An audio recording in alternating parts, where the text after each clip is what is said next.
Hi, Mystery Recapped here. Today, I'm going to explain a sports action movie called Soul Surfer. Spoilers ahead. Watch out, and take care.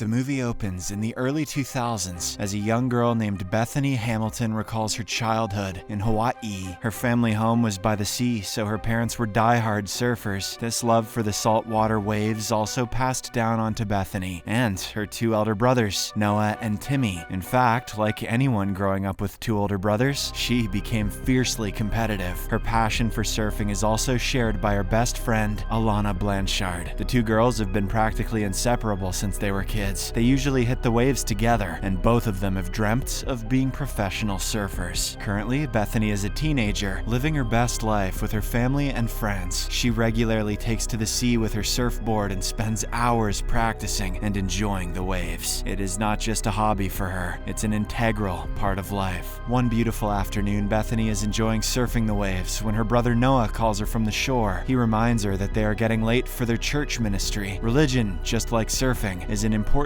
part of life for people living in Hawaii. Hence, Bethany quickly rushes out of the water to join her family in the local church. During the service, she enjoys a wonderful song from the choir. The group also includes her church youth ministry leader, Sarah Hill, and Alana. A few hours later, in her room, Bethany casually plays a tune on her ukulele. She also mindlessly looks out her window and sees a cute sight. Her mother, Sherry, and her father, Tom, are having a surfing competition. She quickly informs her brothers, and the trio goes outside to have fun with their parents. They rate their parents' surfing skills and joke around with each other. It is also revealed that Tom has a knee replacement surgery planned later that week. A few days later, Bethany and Alana arrive at a nearby beach for a local junior surfing competition. The whole area is abuzz with youngsters, locals, tourists, and even representatives of big companies. Shortly afterwards, the competition begins, and the stakes are raised high. The commentators announce that the three podium holders will get a chance to challenge at the Hawaii Regional Level Games. The participants then get into the water and keenly wait for the right wave to come. They will be judged on the basis of how expertly they ride the wave and what tricks they can pull off. After the first round, three girls begin to separate themselves from the rest. Bethany is firmly holding on to third, while Alana is in first. Bethany's arch rival, the talented and shrewd Maulina Birch, is in the second position. It is revealed that the girl is also ultra competitive and doesn't shy away from using any tactics to clinch the victory. She repeatedly impedes her competitors, which is unsportsmanlike but completely legal. It is obvious that she is getting under Bethany's skin, hampering the latter's performance. During halftime, Tom tells his daughter to calm down and focus. Being an expert surfer himself, he also offers her some technical tips. This makes a huge difference, as Bethany's performance immediately improves. After the final round of competition, Alana takes third, Maulina takes second, and Bethany comes out as the winner. Things get even better for our girl as it is announced that an agency named Rip Curl would like to sponsor them for the regional competition. Sometime later, Bethany and Alana run into Maulina near a flea market. The bitter rival informs them that she'll do everything in her power to win the regional competition, even if that means doing something radical. The following day, Bethany attends a youth service in the local church. She has a chat with Sarah after the service is over. From their conversation, it is revealed that Bethany was supposed to join a church mission to Mexico, but now that she is selected for regional competition, she has decided to pull out of the mission. Sarah is slightly bummed by this news, and her disappointment can be clearly seen on her face. Later on, Bethany tells her mother about this whole interaction and asks if she made the right decision. In response, Sherry says it's her call to make, and no one can force her. That evening, Alana arrives at Bethany's house and they sneak out to go night surfing. However, the news of this trip reaches Sherry, who confronts her daughter the very next morning. She berates Bethany for not telling her that she was going night surfing, which can be dangerous. The teenager argues that if she had, Sherry wouldn't have let her go. Tom, who is also present there, agrees with his daughter. He then heads to the hospital for his knee surgery along with his youngest son. In the meantime, Alana, her father Holt, and her brother Brian arrive to pick up Bethany for a quick practice session.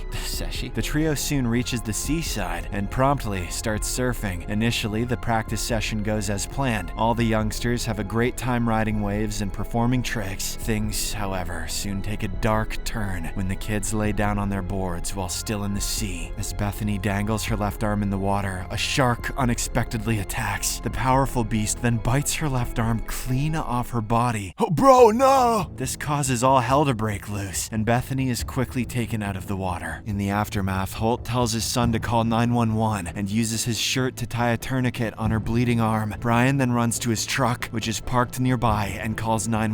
He also delivers the devastating news to Sherry. While Tom is getting ready for surgery, a nurse comes in and informs the surgeon that there has been a shark attack on a local teen. Tom immediately gets curious as to who the victim is, but the surgeon calms him down and promises to tell him once the situation is clear. Back at the beach, Holt and his children carry Bethany on a surfboard and into their truck. They drive down the freeway and meet the ambulance halfway to the hospital. Unfortunately, Tom is soon given this devastating news, and he immediately tries to leave for home, but the surgeon restrains him and points out he can barely walk. Despite losing a lot of blood in a short amount of time, the doctors manage to save Bethany. She wakes up several hours later and finds her family beside her. The teenager shows great composure and doesn't even cry in front of her parents. Just then, Holt walks into the room, and Bethany thanks him for saving her life. Moments later, the doctor comes in and explains that Bethany will still feel some pain for a few days. He adds that she lost almost 60% of her blood, and it is a miracle that she is even alive. A few days pass by, and Alana finally visits her friend at the hospital. She is very emotional due to the tragedy and barely has the words to speak, but Bethany encourages her to go ahead and do the rip curl photo shoot without her. Sometime later, she is discharged from the hospital and driven home by her mother. There is a large crowd of reporters waiting to get some sound bites off of Bethany. Sound bites? Really, bro? But Tom intervenes and drives the car through the back of the house to avoid them. As days pass by, Bethany slowly begins to realize the severity of her injury. She tries to handle basic chores, but they prove to be extremely difficult for her. Things aren't all doom and gloom, however. As Tom has some uplifting news during dinner time, he informs everyone that he received a phone call from a show called Inside Edition. They are willing to give Bethany a prosthetic arm if she's willing to do an interview with them. To everyone's surprise, the teenager says she doesn't mind it and agrees to the deal. No matter how deep the tragedy is, Bethany realizes that life goes on. She tries to adjust to her new life the best she can. She also goes to the hospital a few weeks later to have her stitches removed. Sherry cannot stop herself and bawls when she looks at the state of her daughter's arm. As soon as Sarah, the local church minister, returns from Mexico, she visits the teenager. The duo has a chat during which Bethany cries about the terrible thing that happened to her, but Sarah tells her to have faith and says that something good will come out of this difficult situation. In the meantime, some local fishermen eventually catch and terminate the same shark that bit Bethany's arm off. Tom cannot help but cry when he tests the size of its mouth with the bite size on Bethany's surfboard. That afternoon, Bethany goes to the beach, where Alana is having her rip curl photo shoot. The latter requests her to come back to surfing, and Bethany eventually agrees to do so. She later prepares a meal for her family and informs them that she is prepared to go back to surfing. Everyone is excited by the news, and the family happily packs their gear and heads to the beach. Bethany, to everyone's surprise, shows great prowess on the board, and Noah covers the event on his video camera. The teenager is so stoked that she tells her family that she wants to compete in the regional competition. Thanksgiving soon arrives, and Tom hosts a party where he makes a toast to Bethany. He thanks God that she is still alive to be with them. Sherry also goes over to Holt and thanks him for saving her daughter. However, this wave of good vibes doesn't last long, as Inside Edition presents Bethany with a prosthetic arm a few days later. It looks freakishly similar to a real arm, but is non-weight bearing, meaning that she won't be able to use it to surf. Bethany was very hopeful about this, but now her dreams seem to crumble. Seeing her so upset, Sherry encourages her that she's beautiful even without the prosthetics. With the support of her family, Bethany begins training for the regional competition. Every session is recorded so she can watch them and correct her mistakes. The big day soon arrives, and the entire Harrison family makes their way to the competition venue. There, Bethany sees one of her church members taking donations for the people of Thailand who were devastated by the 2004 Indian Ocean tsunami. Unfortunately, Bethany does not perform well, as she is unable to catch the waves in time. Maulina, who is the overwhelming favorite to win the competition, is also up to her usual shenanigans. She mercilessly hassles Bethany and every other participant. Upon seeing this, Alana interferes in order to stop her from going toe-to-toe with Bethany, but ends up getting disqualified. The first day of competition competition comes to a miserable end as Bethany's board eventually breaks and she has to be pulled out of the water. In the next scene, Bethany scolds Alana for trying to stand up for her. It is obvious that she doesn't want sympathy from anyone. Bethany is so devastated by her abysmal performance that she gives away all her surfboards and decides to quit surfing altogether. Tom tries to encourage her daughter not to give up, but Sherry tells him not to push the poor girl too hard. Now that surfing is out of the picture, Bethany decides to join her local church group on a mission to Thailand. They soon land in Phuket, which is absolutely ravaged by the tsunami. Bethany is horrified by the level of destruction she witnesses and immediately starts helping the locals. Here, among devastated homes and people who have lost everything, Bethany begins to see the silver lining in her own accident. She could have died that day, like so many people here in Thailand, but instead, she is still alive and has the good fortune to have her family. This changes her entire perspective on life. Upon returning home, Bethany discovers that she has received a lot of mail from people across the world. Apparently, the video of her at the Hawaii Regional Games spread like wildfire. The senders of the letters inform Bethany that she is their hero. This encourages the teenager, and she decides to compete at the National Games, which are soon taking place in Hawaii. Tom then designs a surfboard specifically for his daughter. He rigs a handle into the underside, which she can use to prevent falling off while paddling out to the waves. This ingenious method is completely within the rules of the competition. In the next scene, Bethany begins extensive training for the competition that includes weight training as well as endurance running. She also rekindles her friendship with her best friend, Alana. The scene shifts to the day of the big national competition. Tom pulls his daughter to the side and gives her one last pep talk. He reveals that all great surfers have a natural instinct for sensing when the best waves will form. According to him, Bethany also possesses this innate ability, and he encourages her to make good use of it. Soon the competition officially begins, and Bethany hangs on with the rest of the participants. She easily makes it through to the semifinals, much to the surprise of the spectators. This is when Bethany comes face to face with her old foe, Maulina. That bitch. The shrewd girl is extremely confident and backs it up with performances that rack her 9 out of 10 points. On the other hand, Bethany is clinging on to 5th position as the clock begins to tick away. With a few minutes to go, she catches a wave and rides it majestically. She even does a trick at the wave's lip, earning herself a perfect 10 out of 10. This leaves her with one last chance to beat Molina. With only a minute left, the waves die down. All the competitors can only wait now as they need the waves to resume their performance. But surprisingly, Bethany is able to sense a big one forming. She then paddles out alone and manages to catch it just as the horn sounds. The spectators are left stunned as she rides it gloriously. In the words of Owen Wilson,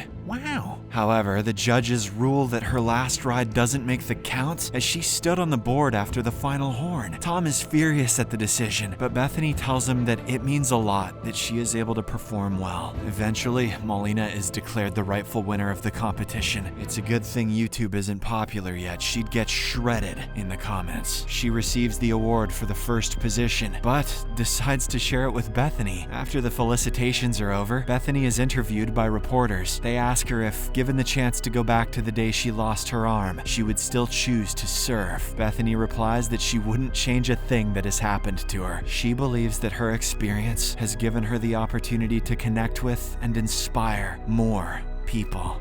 Wow, wow, wow, wow, wow, wow, wow.